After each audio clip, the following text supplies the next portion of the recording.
Emakhosini. 5 things to know that you are bewitched noma uthakathiwe.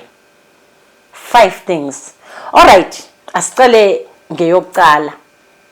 The first one, your energy is two-way flat. I-energy yakho i-flat. Umoya wakho uphansi, nanoma ukhuluma kusho ukuthi inkinga zikulimazile. Remember umthakathi ulimaza ingqondo more than kuyenzeke lonto leyo actually le ayishilo ukuthi uzophelela umsebenzi noma ngeke uyibambe imali, ingqondo yakho izoba dom ngalondlela leyo ngoba izokuhlasela ngeenkinga up until i-energy yakho ibe flat. Yingakho mawusesikolweni sikamoya i-very important energy yakho kwamele iphakame ngenkani. Uthola umuntu makakhuluma nawe, yebo gogo ninjani, bengicela ngibona ukuthi ya umsebenzi mningi. So your energy first iyona ekufanele kudilwe ngayo. Energy yakho it deals nge-past yakho or whatever you went through ngawo lobuthakathi bokufikisephi ukuthi unemicabango eminingi, always ucabanga izinto ezinegative, uzibiza ukuthi unebhadi nako konke, yonke into embi yakuhlasela. So i-energy yakho ibulaleka ngaleyo ndlela. Izonyusa ubani i-energy yakho? Akekho omunye ngaphandle kwakho, ngoba yi-system sokucala ukuthi khulekisa inhliziyo yakho, xolela akusasize.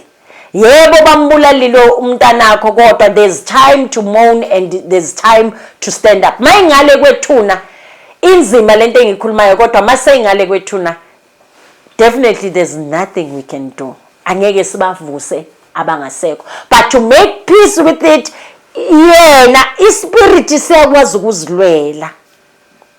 Yingakho sisoloko sinithumela kuphi emisamo. Okay, the second one, to show that you are bewitched. You are always exhausted, which is ayiko far from energy yako. Your shoulders are heavy, and also uphelelwa amandla man ngaleso sikhathi angithi. Okay, now the very important igona lento lo yenzani, your daily thoughts become what? Nightmare at night. It's either you will dream only bad dreams or you don't dream at all. That is second one. It's either you dream, you remember your dreams, but your dreams are very, very, very horror movies. Or you don't dream at all. You don't dream at all. So lapho kuyabonisa ukuthi uhlaselekile. And now you will want to seek advice about your dreams, your bad dreams, to the very same people who are wishing you. So first one, energy. Second one, you lose your dreams or you bad dreams ngaso sonke isikhathi. Yes, you need a cleansing when it's like that. You need to do the rituals. You can't pray. You don't have energy, number one. You don't have what, number two? You don't have dreams. So there's no connection spiritually with you. And then number three, you don't want to see happy people around you. Abantu abajabulile awufuni ukubabona. Ikakhela inhliziyo embi if you are not aware. Umangela ukuthi abantu bachiftela. So you will think ukuthi abaningi they confuse it ngani ngokuthi you are spiritually gifted. No. You isolate yourself while useyintsebenzweni, not because of isilwane sithi hlala uyi1 ngizoba busy ngawe.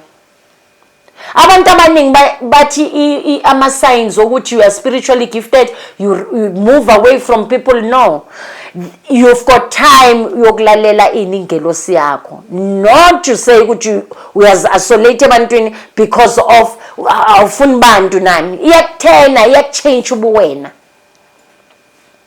Right now you will find umuntu uthakathwe from kubo emshadweni,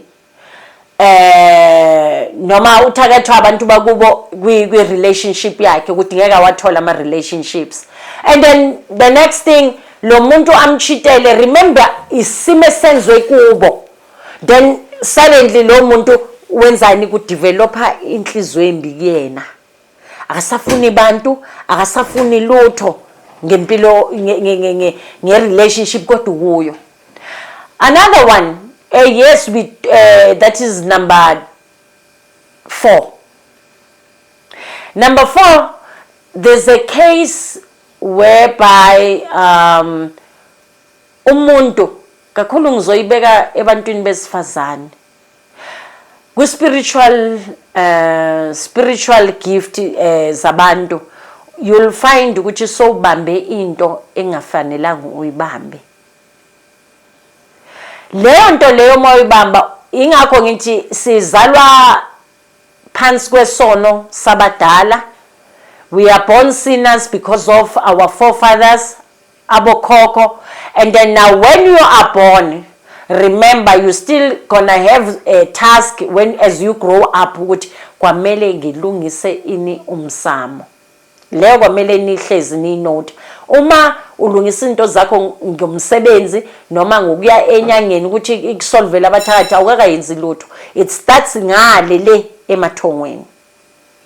Another thing, those people who are spiritually gifted, but not only them, kakhulu abantu aba spiritually gifted, you will see ngama nightmares noma